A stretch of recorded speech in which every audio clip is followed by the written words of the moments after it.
When Fenia Dukes bravely stepped into the spotlight to share her story of survival, she sparked a conversation that is powerful about the importance of speaking out against such heinous acts.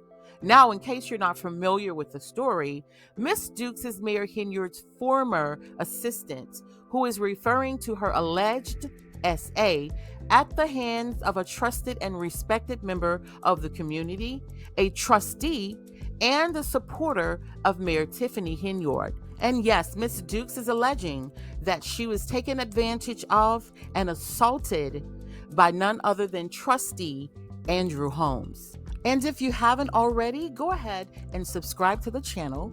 And you're going to want to stick around to the end of this video because I'm going to give you my personal assessment on why Mayor Henyard said if this gets out, it could destroy me.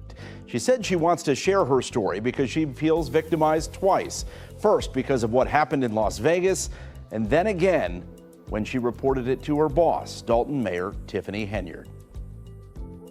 I deemed him the Uncle Drew. Like, I gave him that name, and it went all the way down to the mayor calling him Uncle Drew just regularly. That was just his name because he made everyone feel comfortable. Fenia Dukes' claims in the recorded statement mimic those she made in a recently filed civil lawsuit and police report. She accuses a man best known for advocating for crime victims' families. So now this family has to go through this pain. The missing pieces to the puzzle appear to be falling in place, at least from the perspective of filling in the blanks and putting a face with a name. Now, please keep in mind that these are deemed allegations at this juncture, as Mr. Holmes has not been charged or arrested. Andrew Holmes is a Dalton Village trustee and ally of embattled Mayor Tiffany Henyard.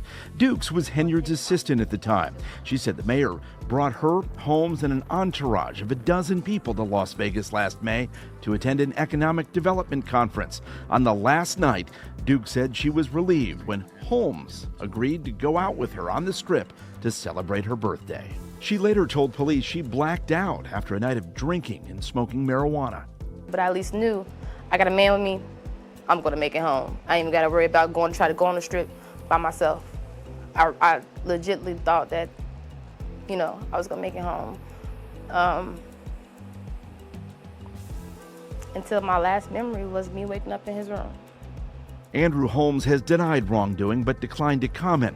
Dukes and a police officer who was on the trip acting as Henyard's bodyguard are now suing, claiming they were retaliated against for reporting the alleged assault to Henyard the day after they returned home. The lawsuit says Holmes called and FaceTimed the officer, boasting about having Dukes in his room.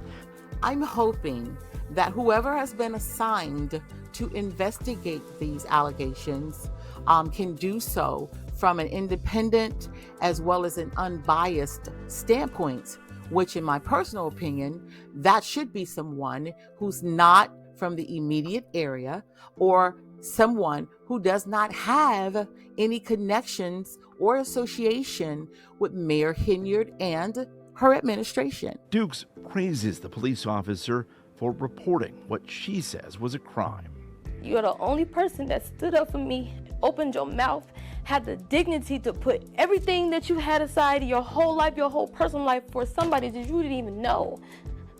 You honored the badge that you vowed for, and I appreciate you for that.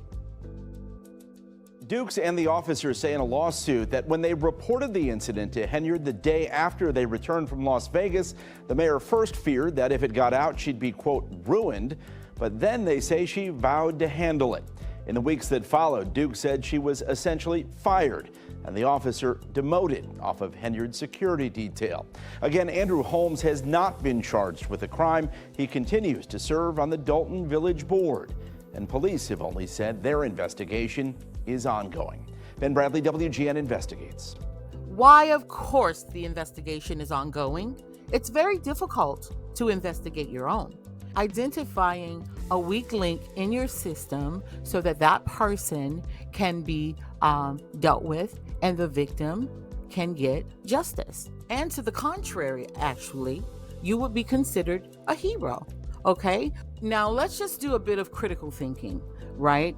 Think about the statement or the alleged statement that Mayor Henyard said, "If this gets out, it could destroy me." So I absolutely believe that when she said, "If this gets out, it could destroy me," I believe that's code for if Holmes goes down, then he's going to take everyone with him because he knows where all the bodies are buried, and he's taking everyone with him, including the mayor. Now, that is what I think that meant. It's clear that that particular phrase was self-serving and had nothing to do with anything but protecting her reputation and possibly even her freedom. Thank you for tuning in to Southern Confidential. And for more on this developing story and all things true crime, hit subscribe.